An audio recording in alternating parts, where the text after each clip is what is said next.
These are the most loved and most hated pro skaters, starting with Aaron Cairo, a professional skater from the San Francisco Bay Area who's easily one of the most hated. As one of the first and largest skateboarders on YouTube, Aaron Cairo once had a massive fan base online. He would post a variety of content, from skateboarding tutorials to random challenge videos, and would get tens of millions of views each month. Eventually, he would even hire a full team of skaters to help make videos at his private skate park, which only helped the channel grow even more. Alright guys, we're here today with Lance. Ugh. We're gonna play a game of skate. We're gonna play a game of trivia. What? These videos just get worse every day. I'm just kidding. These videos allowed Aaron's channel to make millions of dollars and keep its spot as the biggest skateboarding channel on YouTube for several years. However, this would all quickly change after Aaron randomly announced he was shutting down the skate park, saying that it was too expensive to keep open. The Braille House was this stable point that we have had for a very, very long time. And now it's gone. You guys must know that I did everything I could to save the Braille House. I literally took out a loan on my house. It was a home equity line of credit, and I've just been paying the warehouse rent from that. But there is a point where that breaks and that no longer can work. And we've hit that point. Now, it was known for years that Aaron Cairo was actually a member of the Church of Scientology, but since he didn't try to force the church onto anyone, it was mostly ignored by the other team members and their fans. Once the park's closure was announced though, people quickly found out that Aaron had allegedly donated over $1 million to the church. And then you've got Aaron Cairo, whose channel is generating so much money, and instead of putting that money back into helping the people who grew the channel, Scientology takes Aaron Cairo, puts his face in a frickin' magazine, giving him an award for donating $1 million. Considering he was only paying the team $20 an hour and claimed the skate park was too expensive to keep open, this upset a lot of the channel's fans. And not only was the park's closure a surprise to viewers, but it was also a surprise to the other team members who weren't even told it was being shut down. Mr. Nyler Jones posted videos of Braille getting destroyed. Very hard to see, very powerful images. But it got me really bummed out because I knew Braille was struggling, but man, I didn't know the park was literally getting destroyed right now. After other members of the team tried to talk to him about it, they were labeled as enemies of the church and blocked from all forms of communication.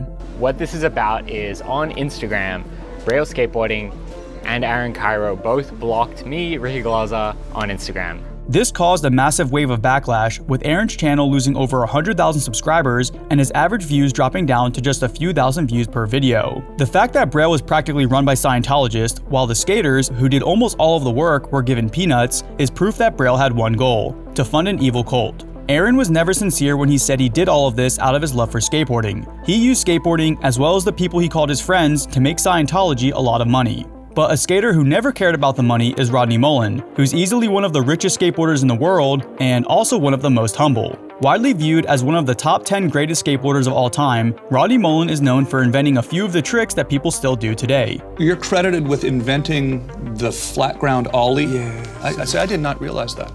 That's amazing, because that's the basis of all skateboarding tricks, really, in some way. So that's why they give me the way I look at it, it's like a disproportional amount of credit. Like, I didn't foresee was just a good way to get up curbs, wasn't even that cool.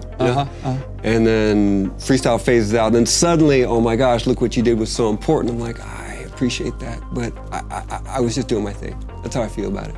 Rodney is credited for inventing the kickflip, the heel flip, impossibles, and 360 flips, but he's always remained extremely humble about his contributions to skateboarding. He was also one of the co-founders of World Industries, which sold for around $30 million in the late 90s, making him a multi-millionaire overnight. Despite this, he's always been very modest and never had a flashy lifestyle, which is very different from Nyjah Huston, who's one of the biggest names to come out of skateboarding. While most pro skaters barely make enough money to pay their rent, Nyjah has managed to become one of the greatest skateboarders of all time and make millions of dollars through his sponsorships, brand deals, and contest wins. This has allowed him to achieve a level of wealth and fame that few skaters ever even get close to, and he shared his lifestyle online every step of the way. While most other sports wouldn't care about this, many skaters didn't like the flashy lifestyle, and as a result, a lot of the skate industry aren't the biggest fans. In a Reddit post titled "Why the Hate for Nyjah," one comment summed things up, saying, "Mainly because he's the best and he wins all the contests." The same thing has happened to pretty much every athlete who's that dominant in their sport. People hate them because they are the best. It's lonely at the top.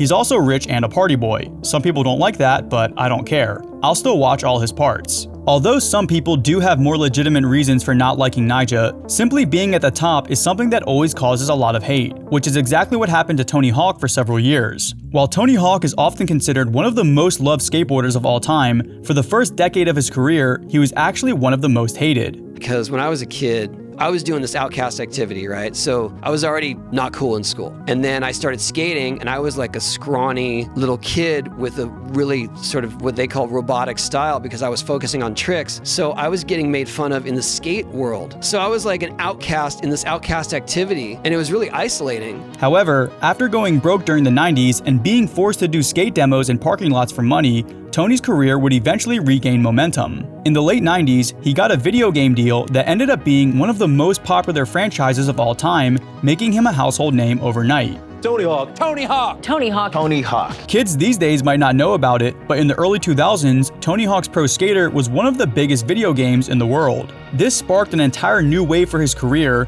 gaining him tons of fans and making him more money than ever. Things are way bigger than you ever thought. He handed me a check for $4 million. Oh! That happened. Wow. He's since become known for building hundreds of skate parks all over the country, giving back to skateboarding more than anyone else before him. But simply building skate parks doesn't always make someone liked within skateboarding, as we can see with Steve Berra, who famously founded the Barracks skate park but still became widely hated. Unlike normal skate parks, the Barracks was designed to be a private place for professional skaters to practice and film content. The Barracks would film weekly video series and post them online, giving normal skaters a unique look into the personalities of their favorite pros. A lot of the content was also based around the community, whether it be clips viewers submitted, or even having the community vote on who was featured in the videos. People loved the personal feel of the content and connected with the Barracks because of that. As time went on though, the public's opinion would slowly start to change. See, instead of there being one specific reason that caused people to stop liking Steve Berra, it was mostly a large volume of smaller reasons. For example, a lot of people didn't like the way they started handling their Battle at the Barracks skate contest, with Steve Berra making certain decisions that got people angry. And I said, what's the point of us here voting? Because that was like the whole reason we all downloaded this app, right? And went to vote. Like, why are we all here on caffeine voting for our favorite submission if Bear is just gonna pick his favorite? Couldn't he have done that off live stream? Couldn't he have just sent a DM and been like, yo, I like yours, just like, come through? Hey, I didn't say that your vote was the only vote. On the Barracks Instagram page, they would also start to feature a lot of girl skaters simply because they were hot, rather than posting less attractive girls who were better skaters. Berra would even argue with people in the comments, which wasn't the best look, especially since he was an adult and most of the comments were kids. There were also some questionable sponsorships that the Barracks promoted, which a lot of skaters didn't like. On top of all this, there's been a lot of talk about Berra allegedly donating $500,000 to Scientology, mistreating people within the skate industry, not paying his staff, and just being unprofessional. The only reason I'm actually making this public and putting this out there is because Steve Berra has been going to different people in the skate industry and trying to smear my name. He's been telling people that I'm shady, that they shouldn't work with me, and pretty much try to ruin any relationships I've had or could potentially have in the skate industry, all because he did me dirty, and I said I would take it to court if we didn't resolve things in a professional manner. While Berra might have had good intentions, as the person behind the brand, when things went wrong, he was the person who took the blame. And as a result, many skaters aren't a fan. But one skater with essentially zero haters is Daewon Song, who's easily one of the most creative skateboarders to ever live. Daewon first got popular in the early 90s and has had some of the most influential video parts of all time. But when asked about it, he's still incredibly humble. I was watching Love Child, man, and the Daewon Song. It's a tough watch. What are you talking? That's the best. That's some of the groupiest kickflips and worst hard flips ever documented. Okay, but let's say that was the first hard flip ever documented, though. Maybe. Yeah, 100%, right? I still give it to that dude, Dan Gallagher. Okay. I just heard about it, so. Even as he's gotten into his 50s, Daewon has continued to put out creative skateboarding content, which is something that few skaters still do at his age. The thing about Daewon is he is so genuine. So many pro skaters preach about just having fun, but for some reason, Daewon always seems to take that much more to heart. Even just in the way he skates, you can tell it's truly his life's passion. I firmly believe he would be doing just as much absolutely unbelievable skating whether there was a camera on him or not, because that's just who he is. Other than getting some backlash for switching his shoe sponsor from DVS to Adidas, Daewon has gone his entire career without any major controversies, which can't be said for Tim Pool, who's had major issues since the start start of his time in skateboarding. Tim Pool is a podcaster and media personality who's done videos with Joe Rogan, Kanye West, and the President of Israel, just to name a few. Although most of his career has been spent in news and media, in recent years, he's slowly gotten more involved in the world of skateboarding. Since Tim Pool grew up skating, he's made an effort to reinvest the money he's made from podcasting back into skateboarding. However, considering some of his political views are somewhat right-wing, naturally, that's caused a lot of controversy as he's tried to get into the skate scene. So here's the gist of the story. There is an event happening in Martinsburg, West Virginia, where we own property and are setting up several businesses. So I offered $20,000 in prizes to this event, and they're basically a bunch of leftists insulted me rather intently and then physically threatened me, saying that if I showed up, I'd be physically removed on land they did not own. So I found the owner and I bought the land for $1 million, and now they're on my skate park. Allegedly, Tim was already working on buying the property to renovate it, but some of the locals still weren't happy. The guy says, you bought it to steal it from us. And I said, how long do you think it takes for someone to buy property? And he goes, 30 to 60 days without missing a beat. I'm like, It's almost like we were trying to buy it for a long time. The main pushback is that Tim was injecting himself where he wasn't wanted, but from his perspective, he was just trying to help the skate scene in a small town. Tim has also had some videos where he talks about trans skaters competing against biological female skaters, which has definitely gotten a lot of people angry. Although he might have simply intended to help out skaters, these things have caused a lot of backlash within the skate community.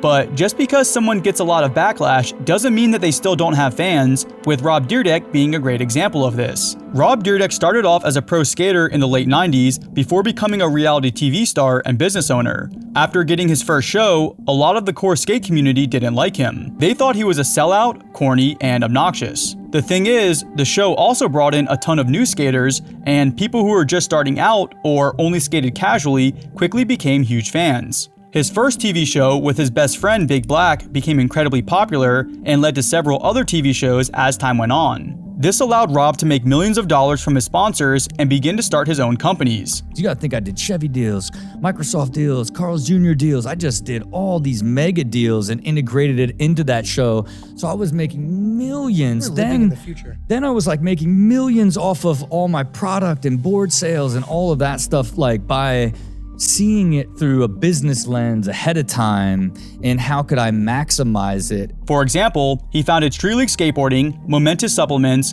and his own charity that's built free public skate parks all over the US. So although he's gotten hate from certain skaters over the years, he still has a massive fan base. This is a very different outcome from Terry Kennedy, who also used to have a huge fan base that unfortunately no longer exists. In the early to mid-2000s, Terry Kennedy was one of the biggest names in skateboarding. As a part of the Baker crew, he was universally loved in skating and had a really successful career for the first decade. However, as he phased out of skateboarding, he began to have some mental health issues and was allegedly taken advantage of by certain people in his circle. He started posting some bizarre rants online and eventually got dropped by all of his sponsors. Sadly, shortly after this time period, he got into a fight with a friend in a parking lot, resulting in the friend falling and hitting his head and eventually passing away. A professional skateboarder from Long Beach is charged with first-degree murder. Prosecutors say 36-year-old Terry Kennedy hit 23-year-old Josiah Casahan in the head, then kicked him in the body at a hotel in Oak Brook Terrace, Illinois. The victim later died. Terry Kennedy ended up being acquitted of murder charges, but was convicted of 2 counts of aggravated battery and sentenced to 5 years in prison. In all of his early interviews, he was a very kind and soft-spoken person, so fans were conflicted about what happened. On one hand, people were angry with him for becoming unhinged and causing someone's life to end. On the other hand, he had a great reputation for years, and instead of people helping him, they were simply taking advantage of him. This is a very similar situation to his friend Bam Margera, who's easily had the messiest career in skateboarding. After becoming a pro skater in the late 90s, Bam completely blew up thanks to his TV shows and the Jackass movie series. This led to him becoming the most famous skateboarder in the world for several years, gaining tons of fans, and allowing him to make tens of millions of dollars. Sadly, he eventually got caught up partying and spent the better part of a decade battling addiction. His downward spiral got pretty bad at times, and it was all in the public eye. At one point, many of his own friends and even some of his own family gave up on him. The guys from Jackass made the last movie without him. A lot of his fans stopped keeping up with what he was doing, and overall, it seemed like just another sad story. However, over the past few years, Bam has really managed to turn things around and seems much better in interviews. You know, right now, I pretty much just want to take a break from everybody. Disconnect. And just completely focus on eating right, going to the gym with her, stretching and skating, and whoever is near me that's a good skater, bring it on. He has had several periods where he was sober and then relapsed, but he's been going strong for a couple of years now, and many fans are happy to see it. If Bam can keep up this momentum, I see a full comeback coming real soon. I am 100% here for this version of Bam. So proud and happy to see him looking and doing so well. Bam is proof that no matter how bad things are and how much people might be angry with you, it's never too late to turn things around.